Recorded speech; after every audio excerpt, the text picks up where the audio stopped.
Well, this is the most inspiring L I ever took as a Suns fan, man. So we're gonna dive into it. But welcome back, man. This is another episode of that Stay Off My Grass podcast. You got your boy Suns fan Randy in the building and dog. So yeah, we got the Suns versus the Clippers, man. Shout out to the Clippers. Shout out to, you know what I'm saying, Clipper Dale and all that. You know what I'm saying? They did their thing, you know what I'm saying? And I feel like tonight was just another confirmation of something that I already knew.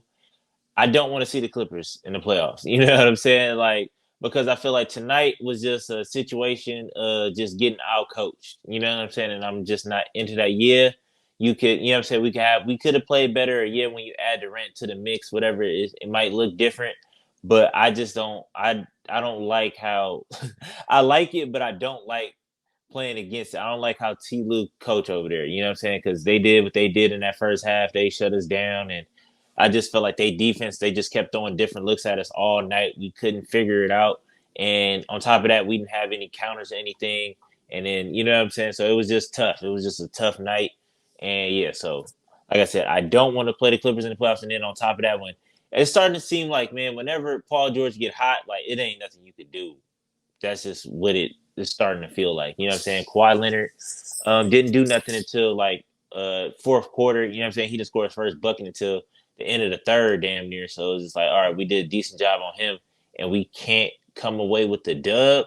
Like we hold Kawhi Leonard to 16 points, and even though Paul George, it seemed like he couldn't miss, he only finished with 26, and we lose the game by 10. Like, yeah, nah, that's not yeah, that's not what I'm interested in. But like I said, this is the most inspirational L I feel like I took ever as a Suns fan because it's just like the amount of positivity I took away from this game, dog. Like, number one, Landry Shamet gonna have to go file for unemployment because Terrence Ross just took your job. That's just what it is. That's just what it is. I feel like campaign can also send in that unemployment line, but I feel like I would want to keep campaign just for like that locker room presence, just the glue guy at this point. But I don't necessarily need to see campaign on the floor anymore. But yeah, so it's just like I don't see how campaign fits with this team anymore. You know what I'm saying? Especially now we got T. Ross coming off the bench. You got Damian Lee who can spot up and you can kind of sort of play, or you know what I'm saying? You got Jock. I wish we would have threw Jock out there more. I feel like for whatever strange reason, well, I don't know why we ran Biz for so long, but I feel like that was the real key to why we lost tonight. Was I feel like Bismack played a little bit too long, and I feel like that's what killed us. And I feel like he played too long, and then on top of that, he can't play make and he can't play make and he can't score. So it's just like, why not throw Jock out there? You know what I'm saying? So yeah, and then we still waiting on T.J. Warren to kind of catch up and fit. I feel like I just want T.J. Warren just to look at the rim, let it fly. You know what I'm saying? Because T. Ross came in there and let it fly, even though he kind of finished with what 7 to 17. But like, if you watch the game, if you sat down and not like a stat watcher or whatever the case may be, T. Ross balled out tonight. You know what I'm saying? He came in right away, fresh off the plane, and balled his ass off.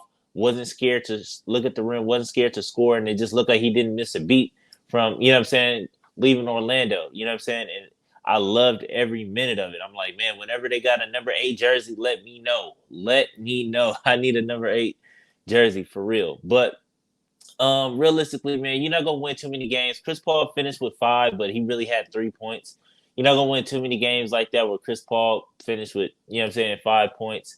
Devin Booker was just off, and like I said, shout out to T. Lou, just because like how the Clippers was defending him and they were sending him doubles, they were sending him all kind of different looks. They was taking away what he liked to get to and stuff like that, making him second guess, and you know what I'm saying, and that's what you got to do. You know what I'm saying, and I love Josh Okogie tonight. You know what I'm saying? Josh Okogie balled out, but when Josh Okogie is your leading scorer, like something's wrong. Something has went terribly wrong if Josh Okogie is your leading scorer. But I love Josh Okogie tonight, and I feel like the only thing that would bad with Josh Okogie tonight is I feel like he's not used to that Mikal role. Like he's not used to playing 40 minutes. So it's just like, and I feel like Monty has to understand that. Like everybody's not Mikal. You know what I'm saying? In the sense of like you can't just run guys out there 40 minutes and they still be effective. You know what I'm saying?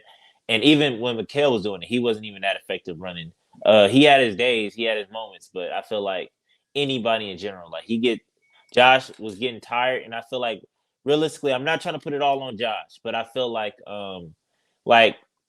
if you sat down and you watched the game, and I gotta give him, I gotta as much as praise I give him, I gotta let him know. You know what I'm saying? I feel like it was Josh Okogie's fault, kind of like just how the Clippers kind of got back into the game because it was just like I feel like his defense and what was going on is that he was sending people to the lane. If you go back watch the film, he was sending people to the lane thinking he had help. And what Ty Lue did, he put Zubac at the 3 ball line, so Da wasn't even right there. So whoever had him on the ISO, and he would just blow by him because you know what I'm saying? Okogie is sending him to the lane already, not knowing he don't have help down there. You know what I'm saying? Or he don't have that security blanket down there.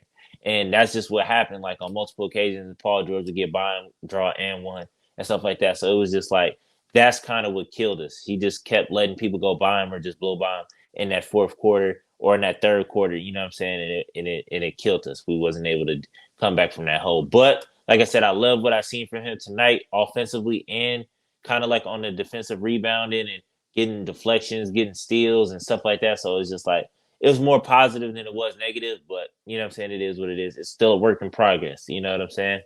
But Torrey Craig just didn't give us nothing tonight, and I really don't expect too much from Torrey Craig. Like I said, I feel like if TJ Warren kind of can, it's his spot to have. You know what I'm saying? It's his spot to have because I feel like Josh Okogie is good enough to where we don't need Torrey Craig. You know what I'm saying? But I don't think that TJ Warren is good enough on defense. So that's just gonna be an issue. But yeah, man. Today, I mean, you don't want to go into the All-Star break with an L, but it is what it is. You know what I'm saying? We live to fight another day. We dropped down to fifth place, and yeah, it is what it is. I really want to get that sixth spot just because I'd rather play the Kings in the first round. I'm just keeping it all the way at being to you. If we drop down to the six, I would not be mad at all. Like, you know what I'm saying? If we stayed at the six and just played the Kings or whoever, you know what I'm saying? Like, I'm perfectly fine with that. You know what I'm saying? But we got a while. You know what I'm saying? We don't got another game till next Friday, man. So I'm gonna try to keep y'all posted. It's kind of I'll see what I can come up with, man. Some content for y'all, but you know what I'm saying? It's kind of a little bit slow because we ain't got no all stars in the game. We didn't even get Damian Lee in the in the 3-point contest, and for whatever reason they threw Julius Randle out there, and it's just like the Suns disrespect. But that is soon to change. Now we got Kevin Durant. Now we're gonna have way more eyes on us. And it's just like it's gonna be a new day, dog. It's gonna be a new day. It's gonna be beautiful. You know what I'm saying? So, like I said, man, until next time, peace.